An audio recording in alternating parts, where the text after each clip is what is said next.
Before we begin, take a deep breath and ask yourself this: if the person standing quietly beside you every day had once commanded thousands, would you recognize their worth before it was too late?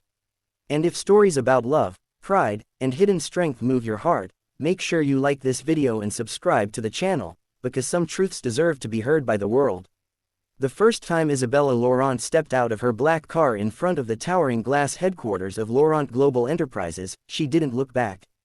She never did. As the newly appointed CEO of the multinational tech empire founded by her father, she had learned that hesitation looked like weakness. Cameras flashed. Employees whispered. She was brilliant, sharp, and unstoppable. Behind her, holding the car door open with quiet precision, stood her husband. Ethan Cole adjusted the cuff of his security uniform and nodded respectfully as she walked past him without a word.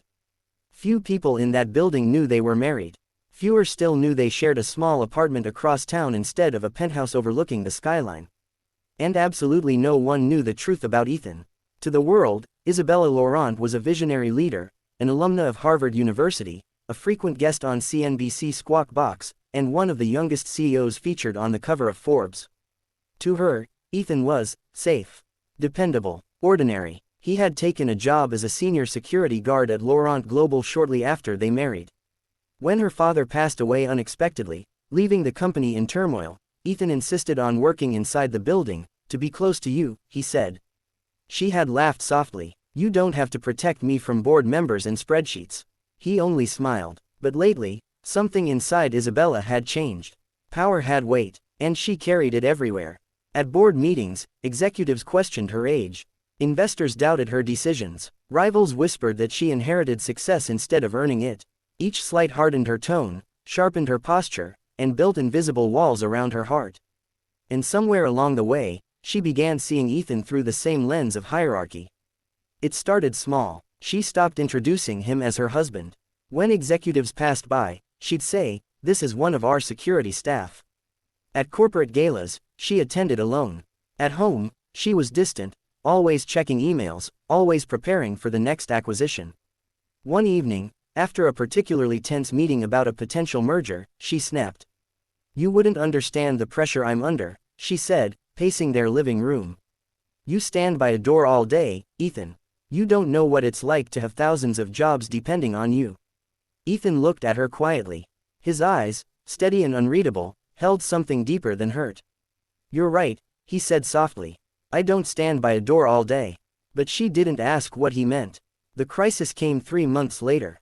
Laurent Global was on the verge of signing a historic defense technology contract, one that would secure its future for decades. The board was divided. Some believed the deal was too risky. Others feared the classified nature of the technology. During the final negotiation meeting, an unexpected complication arose.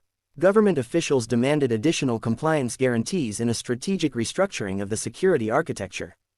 The room buzzed with confusion. Executives argued in technical jargon. Isabella's carefully crafted presentation began to crumble under scrutiny. One official leaned forward. "With all due respect, Ms. Laurent, your company lacks the operational experience to implement secure defense protocols at this scale." The words hit like a slap. "Lacks experience." Before she could respond, one of the external consultants added, "Unless you bring in someone with military command-level cybersecurity background, this deal cannot proceed." Military command level. The room fell silent, and from the back of the conference room, where security personnel were stationed as usual, a calm voice spoke. "If I may." Every head turned. Ethan stepped forward, removing his security cap. Isabella's heart skipped. "Ethan, this isn't appropriate." But one of the government officials narrowed his eyes. "Colonel Cole." The air shifted. Ethan met his gaze. "Retired 10 years ago." The room erupted in whispers. "Colonel." Isabella felt the ground tilt beneath her. The official stood. For those unaware, Colonel Ethan Cole led the Cyber Defense Division of the United States Strategic Command. He coordinated international counter-cyber operations and was awarded the Distinguished Service Medal. Isabella stared at her husband as if seeing him for the first time. Memories flooded back. His discipline, his strategic mind, the way he stayed calm under pressure, the scars she never questioned. You never told me," she whispered later, alone in her office. Ethan's voice was steady. "I did. You just never asked," he explained quietly. After 20 years in high-level military intelligence, he walked away. The stress, the secrecy, the burden of command, it had cost him friendships, sleep, and nearly his life. When he met Isabella at a veterans charity event years ago, he saw something in her, ambition with heart. He didn't want power anymore.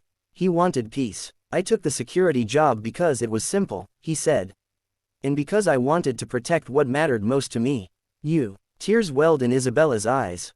All this time, she had been chasing validation from board members and media headlines, while the man beside her had already mastered leadership at the highest level.